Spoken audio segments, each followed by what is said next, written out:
आज मैं आपके पास एक बहुत ही अच्छी कहानी लेकर आया हूँ, जिस कहानी को निश्चित रूप से सुनना चाहिए और आपको इस कहानी को शेयर भी करना चाहिए, क्योंकि इतनी अच्छी कहानी है कि इस कहानी को पूरा सुने बिना आप नहीं रह सकते हैं।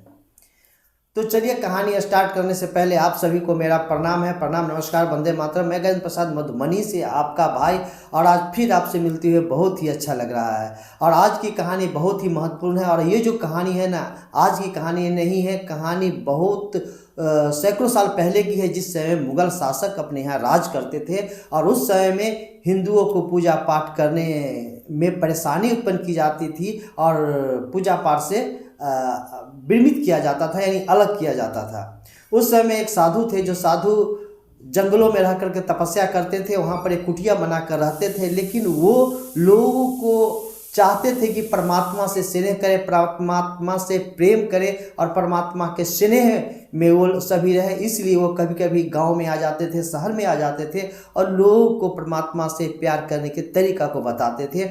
वो भी महादेव के बहुत ही अच्छे भक्त थे और वो कहते थे, शिव मेरा है मैं उनका हूँ। उनका कहना था कि शिव के हम हैं और शिव मेरे हैं, और लोगों को भी शिव के ही बनाना चाहते थे और ये संदेश देने के लिए वो आते थे। लेकिन जब ये खबर उस बादशाह को, मुगल शासक को हुई, तो उसे बहुत दुख हुआ कि ये ईश्वर का प्रचार कौन कर रहा है, ये परमात्मा की प्रचार कौन कर रहा है। तो उसे पता चला कि वो एक साधु है जो जंगलों में रहते हैं कुटिया बनाकर। तो उसको बुलावा भेजे कि मेरे दरबार में हाजिर हो। पहले का समय था, उस समय किसी को बुलाया जाता था, लोग आ जाते थे।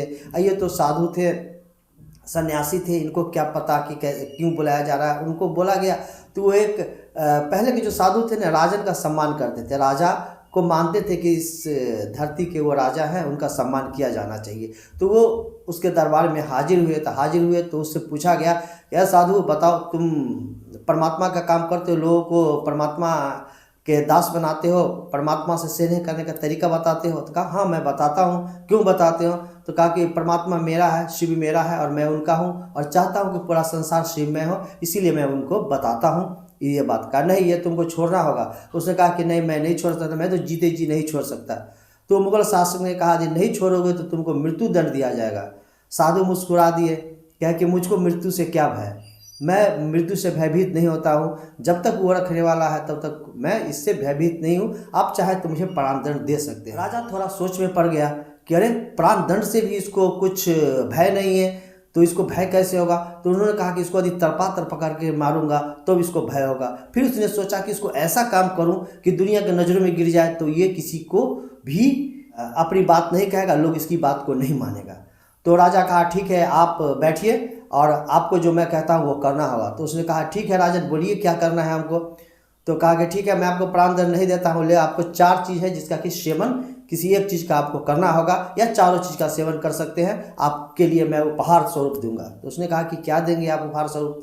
तो उन्होंने एक दरबार की एक नर्तकी को, जो उस समय में उसको क्या कहा जाता था, सुंदरी को लाया गया उस दरबार में, और उस दरबार में उसको कहा कि आप इसको ले जाइए और इसका उपभोग कीजिए, इसको अपने पास रखिए और इसके साथ आप अपना समय बिताइए। साधु मुस्कुराने लगे, कहे कि मुझ साधु को सुंदरी से क्या काम, सारी सुंदरी जो है सभी मेरी माँ और बहन बेटी के बराबर है, इसलिए मैं इसको ले जाकर अपने पास रख नहीं सकता और मुझको किसी की सेवा की जरूरत नहीं है, मैं इसको नहीं ले जा सकता।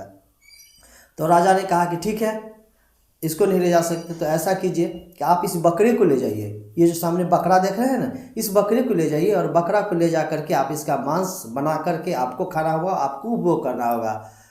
साधु फिर मुस्कुरा दिए और उन्होंने कहा कि मैं तो मांसाहारी हो ही नहीं, मैं तो फल फूल खाता हूँ, या जो ग्रामीण लोग हमको दे देते हैं अन्न, मैं उसी से अपना भोजन करता हूँ, इससे ज़्यादा की मुझको ज़रूरत नहीं है, और मैं मांसाहार हूँ नहीं, इसलिए मैं नहीं इसको ग्रहण कर सकता। और मुस्कुराने लगे। साधु की मुस्कुराहट देख करके मुगल शासक का खून खौल रहा था। उसने कहा ठीक है, तो ऐसा कीजिए आप, ये सारी संपत्ति जो धन दौलत है, एक बड़ा सा थाल में हीरा मोती जवाहर रुपया पैसा लेकर के आया गया।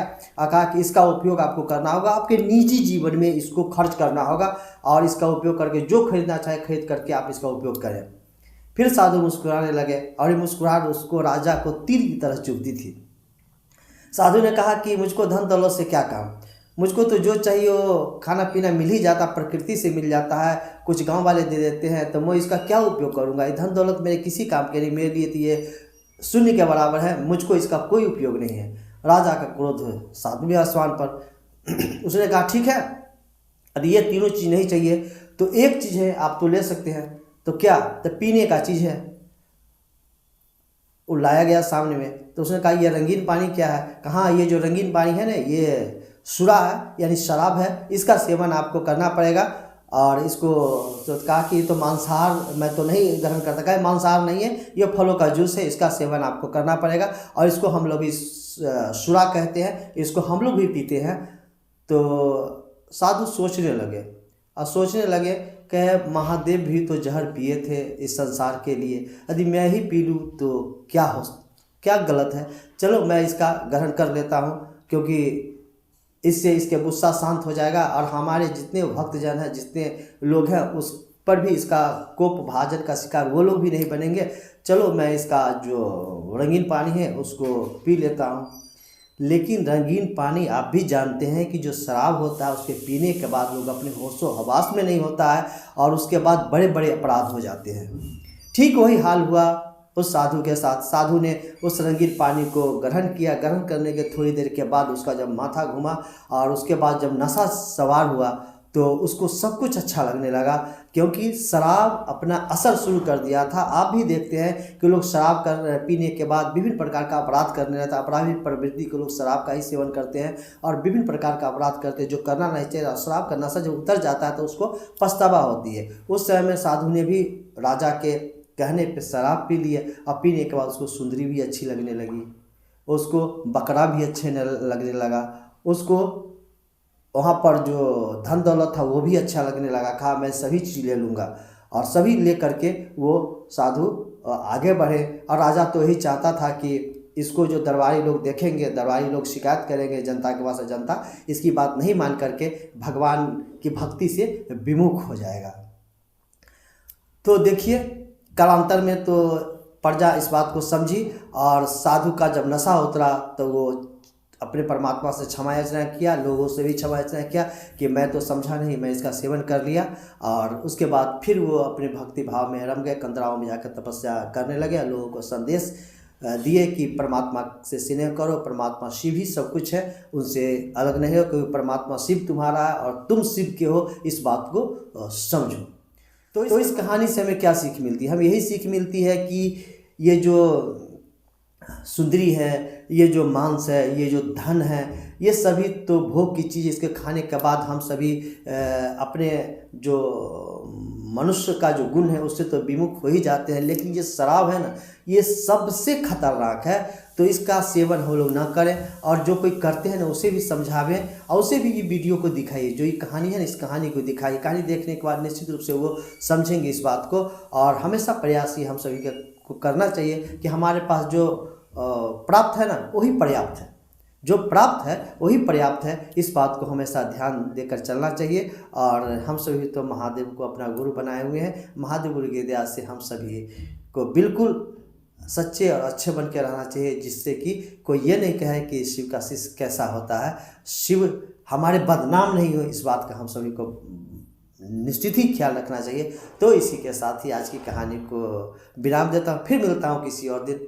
तब तक के लिए आप सभी को प्रणाम, नमस्कार, वंदे मातरम।